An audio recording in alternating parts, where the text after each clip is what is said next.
Hello and welcome. Myself Amit Chaudhary. मैं आपको class 11 का सेट थ्योरी पढ़ाने वाला हूँ। डेफिनेशन से स्टार्ट करते हैं। सेट थ्योरी पढ़ने वाले हैं। Definition: a set is a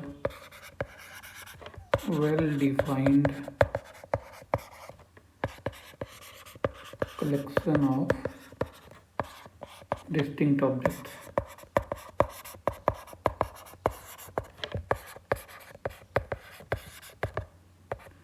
क्या है? अ सेट जो है कलेक्शन है वेल डिफाइंड और डिस्टिंक्ट ऑब्जेक्ट्स का, या फिर बोल सकते हैं कि वो कलेक्शन वेल डिफाइंड है डिस्टिंक्ट ऑब्जेक्ट्स का। तो इसका एक और डेफिनेशन हो जाता है: अ सेट इज अ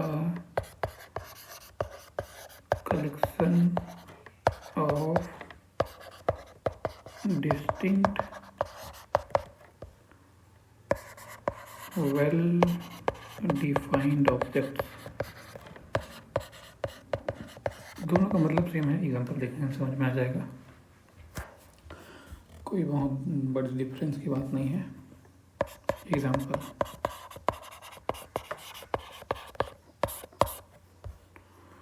तो पहला एग्जांपल देखते हैं। पहला एग्जांपल क्या है? मान लिया जाए कि let a set is the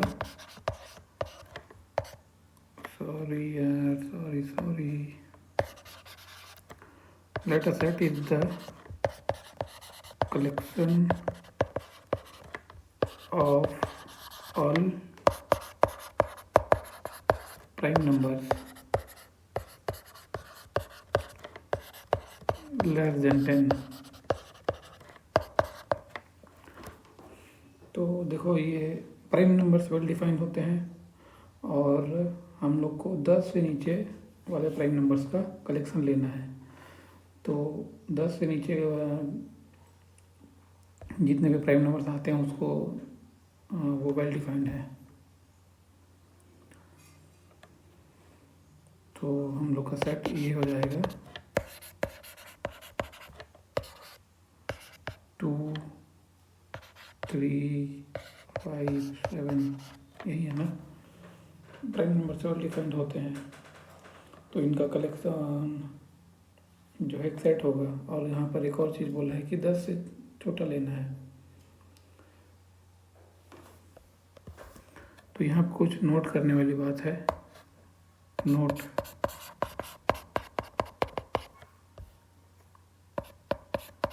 पहला, set is represented by using curly brackets. सेट इज represented by using curly brackets।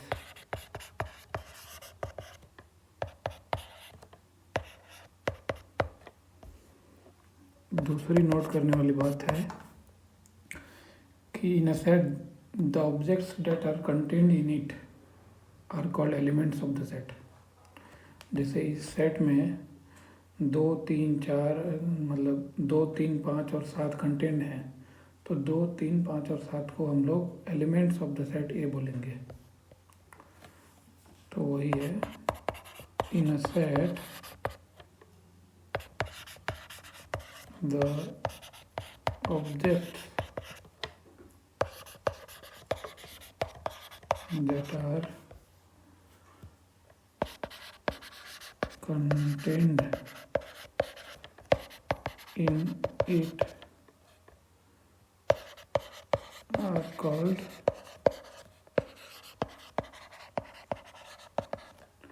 elements of the set। तीसरी जो नोट करने वाली बात है कि elements in the set are separated by using commas in between them.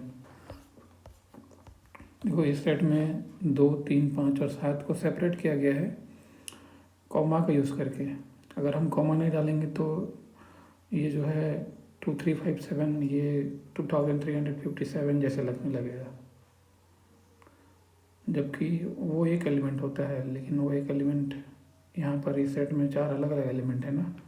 10 से छोटे प्राइम नंबर जो है 2, 3, 5, 7 होते हैं, न कि 2357। ओके, तो लिख लेते हैं elements in the set are separated by using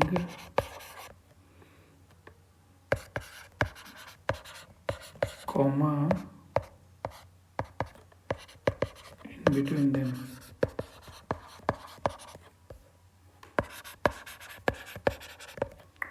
तो कुछ और मोर एग्जाम्पल्स देख लेते हैं।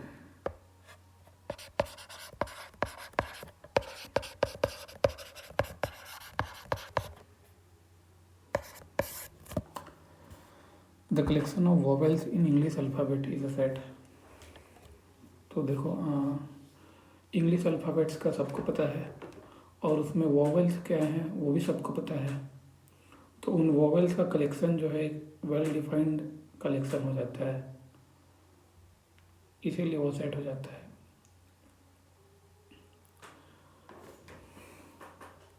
द कलेक्शन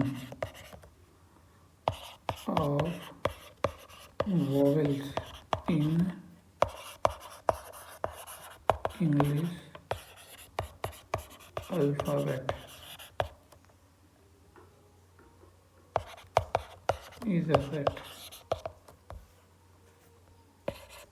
तीसरा क्या बोलना चाहिए? The collection of all states in India is a set. अभी ये इंडिया कंट्री है और उसके जो स्टेट्स हैं वो उसके बारे में भी सबको पता है कि उसमें कौन कौन से स्टेट्स हैं। तो उन स्टेट्स का कलेक्शन हम लोग ले लें तो वो भी एक सेट होता है।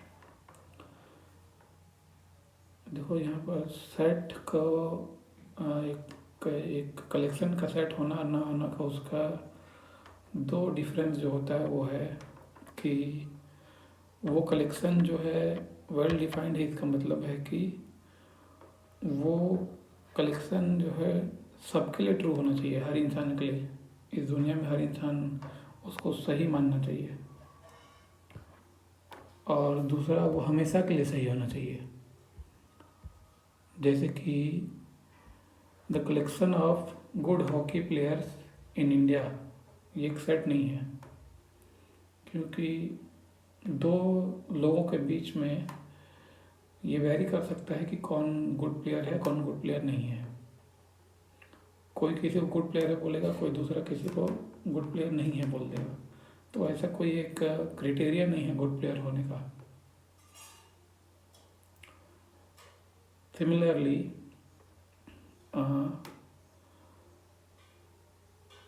एक और जो एग्जाम्पल हो जाएगा, जो हमेशा के लिए नहीं बोल रहा था वो, कि collection of all top 10 cricketers in the ICC rankings. तो वो देखो, वो कलेक्शन आज के लिए ट्रू है, बट वो जो है कल बदल सकता है वो। तो वो जो कलेक्शन है वो सेट नहीं कहलाएगा। वो हर किसी के लिए और हमेशा ट्रू होना चाहिए इन फ्यूचर, एटलीस्ट अभी के लिए। ऐसा ना हो कि आप उसको कुछ बोलो आज और कल वो चेंज हो जाए। तो इसमें कुछ और एग्जांपल्स हम लोग देख लेते हैं। कहाँ थे हम लोग? The collection of all states in India is a set. चौथा एग्जांपल हम देख लेंगे। आप ये बोल सकते हो कि collection of all directors, producers and writers of the Dhurandhar movie, वो भी सेट होगा, क्योंकि डायरेक्टर्स डिफाइंड है कि ये डायरेक्टर्स हैं, ये प्रोड्यूसर्स हैं और ये राइटर्स हैं। अब वो मूवी बन चुका है, वो राइटर बदल नहीं सकते आप, ना डायरेक्टर बदल सकते हैं ना प्रोड्यूसर बदल सकते हैं। तो वो हम सबको पता है कि वही लोग राइटर्स हैं, वही लोग डायरेक्टर्स हैं, तो इसीलिए उनका कलेक्शन जो है सेट हो जाएगा। So the collection of all directors, producers and writers of the Dhurandhar movie.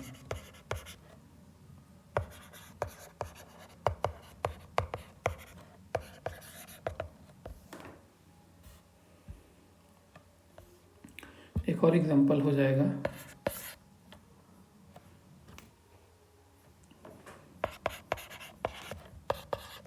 The collection of all cricketers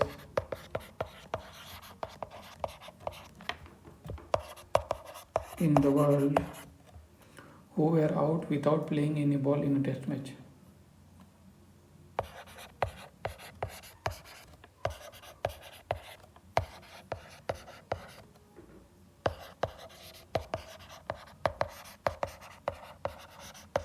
Without playing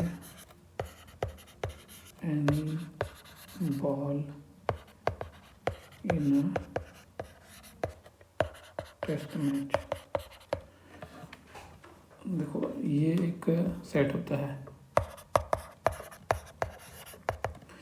इसमें कंसिडर करने वाली ये बात है कि अगर यहाँ पर बोला जाता कि collection of all cricketers in the world who were out without playing any ball in a match, test को हटा दिया जाता तो अब उसमें बहुत सारे चीज़ आ जाते, वो कोई कहीं भी खेल रहा है वो भी खेले, वो भी आ जाता।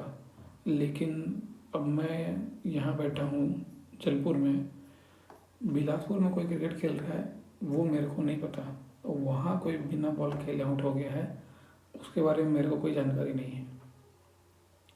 तो इसीलिए, लेकिन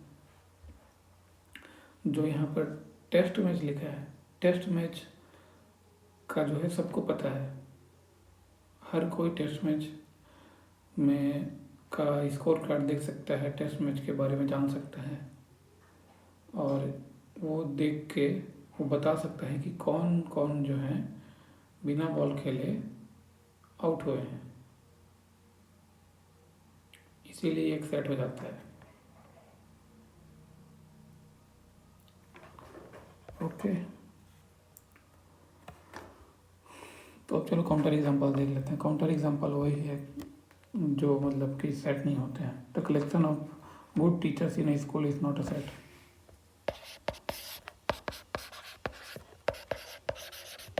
the collection of good teachers in a school is not a set. क्यों भाई, ये क्यों नहीं सेट है? क्योंकि डिफरेंट स्टूडेंट्स के लिए गुड टीचर्स वेरी कर सकते हैं, इसीलिए जो कलेक्शन है गुड टीचर्स का वो सेट नहीं होगा, वो सारे स्टूडेंट्स एग्री नहीं करेंगे।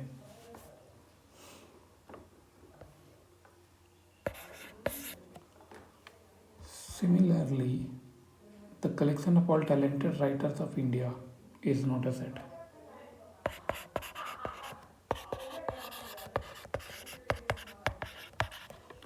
Of all talented writers of India is not a set. Okay, चलो एक और एग्जांपल दे देता हूँ। The collection of difficult topics in mathematics is not a set.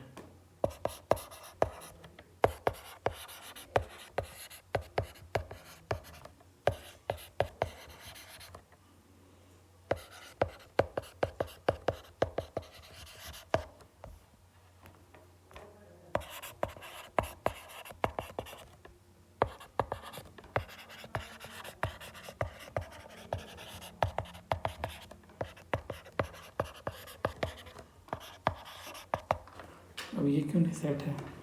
ये सेट इसलिए नहीं है, ये इसलिए वेल डिफाइंड नहीं है क्योंकि अब मेरे लिए जो है अलजेब्रा इजी है और ज्योमेट्री इजी है, लेकिन किसी के लिए ज्योमेट्री डिफिकल्ट हो सकता है। मेरे लिए टैक्सेशन डिफिकल्ट है, किसी के लिए टैक्सेशन इजी हो सकता है। तो वेरी करता है ना, अलग अलग आदमी पे, इसीलिए ये कलेक्शन जो है सेट नहीं होगा।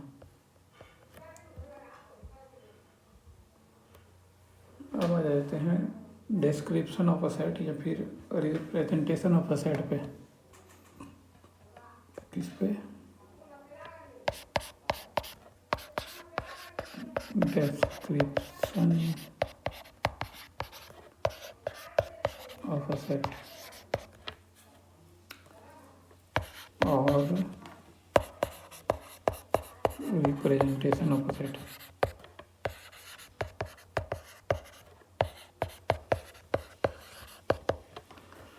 तो देखो, एक सेट को दो तरीके से, मतलब दो फॉर्म में हम लोग रिप्रेजेंट कर सकते हैं। एक को बोलते हैं टेबुलर फॉर्म, एक को बोलते हैं रोस्टर फॉर्म।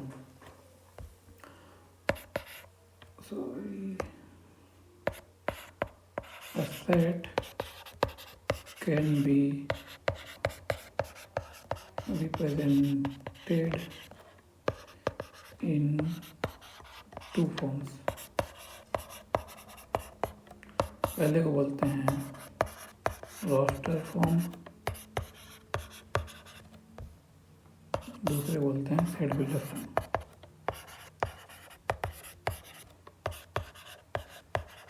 एग्जाम्पल देते हैं, एग्जाम्पल से करते हैं। Example,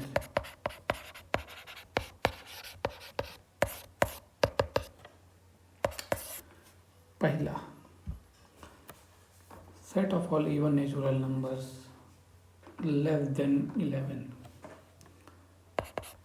the set of all even natural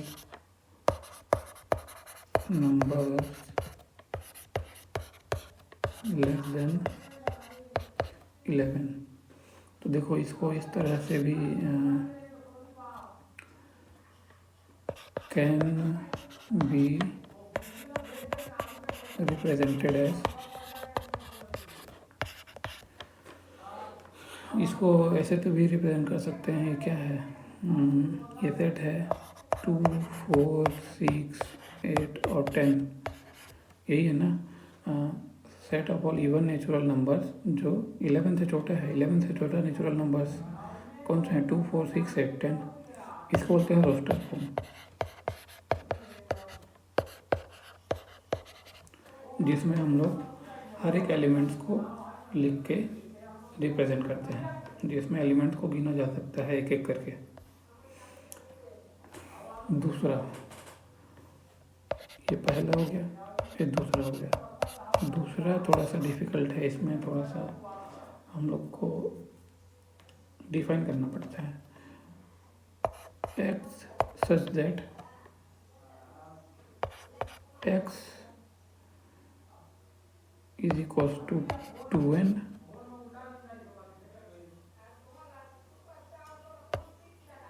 n belonging to natural numbers and x is less than 11। देखो, 2n का मतलब नेचुरल नंबर हो गया और एक्स को हम लोग 11 से छोटा दिखा दिए बस।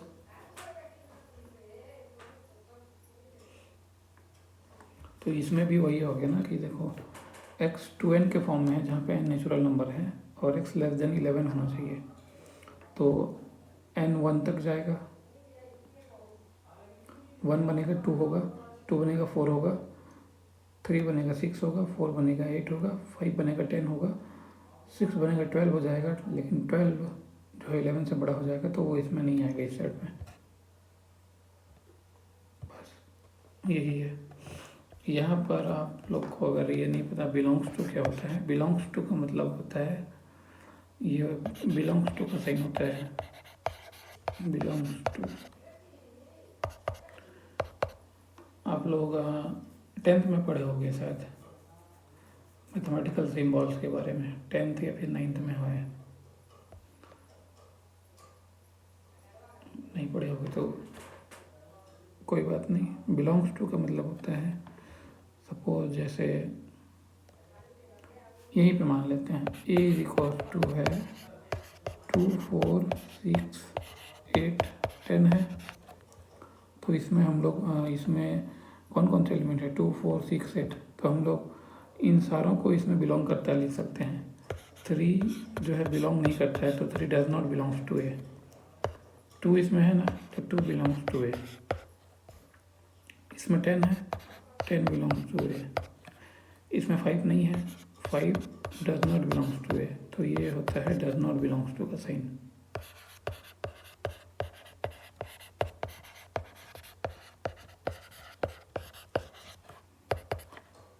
ये बस नोटेशन है। तो चलो दूसरा है, अच्छा हाँ, ये जो है ये सेट बिल्डर फॉर्म है, इसको बोलते हैं सेट बिल्डर फॉर्म। ये जो है सेट बिल्डर फॉर्म है, मतलब जिसको वर्ड्स में एक्सप्लेन किया जाता है वो सेट बिल्डर फॉर्म, जो एलिमेंट्स के फॉर्म होता है वो रोस्टर फॉर्म। दूसरा एग्जांपल हम लोग देख लेते हैं, set of all vowels in English alphabet.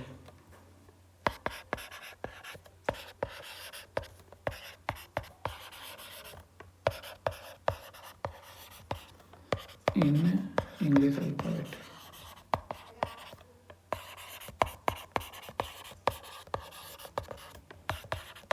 Can be written as, पहला तो देखो ये तो सिंपल है, E-I-O-U roster form. Roster form थोड़ा सिंपल होता है। इंग्लिश अल्फ़ाबेट में वोवेल क्या है हमको पता है। अब जो होगा set builder form, set builder form का मतलब है कि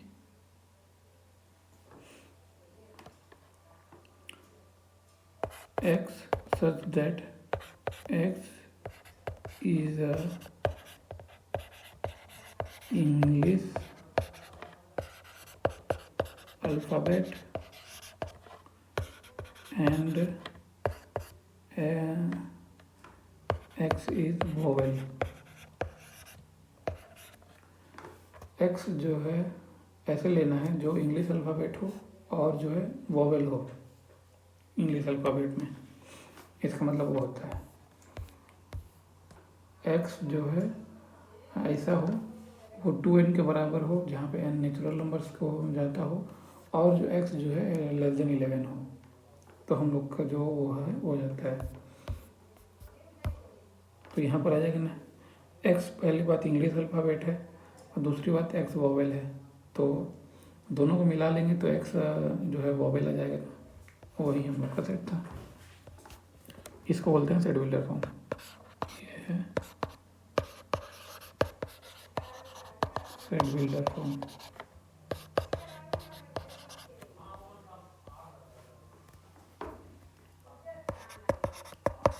तीसरा एग्जांपल देख लेते हैं। सॉरी ये ऐसा नहीं है, ऐसा नोटेशन है इसका। तीसरा एग्जांपल है कि if a is the set of all prime numbers less than 11, if A is the set of all prime numbers less than 11, तो can be written as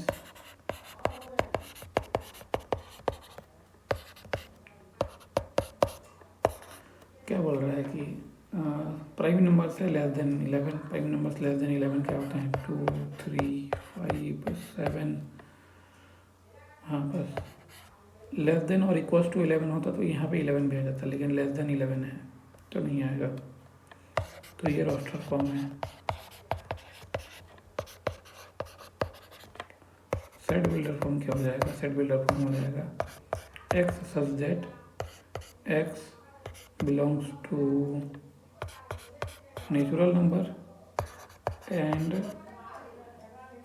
GCD 1x is equals to 1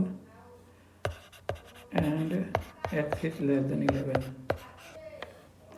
तीन to x natural number होना चाहिए, GCD 1 का और x का 1 होना चाहिए और x जो है लेस देन 11 होना चाहिए। ये जो है प्राइम नंबर का डेफिनेशन है। अब वो नंबर हम लोग को नेचुरल नंबर से लेना है और उसको हम लोग को 11 से छोटा लेना है, तो इन तीनों को जो सेटिस्फाई करेगा वो जो है हम लोग का ये आएगा 2 3 5 और 7 प्राइम नंबर लेस देन 11। ये है set builder form.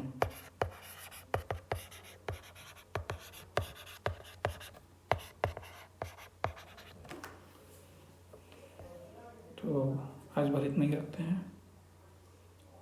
Thank you so much.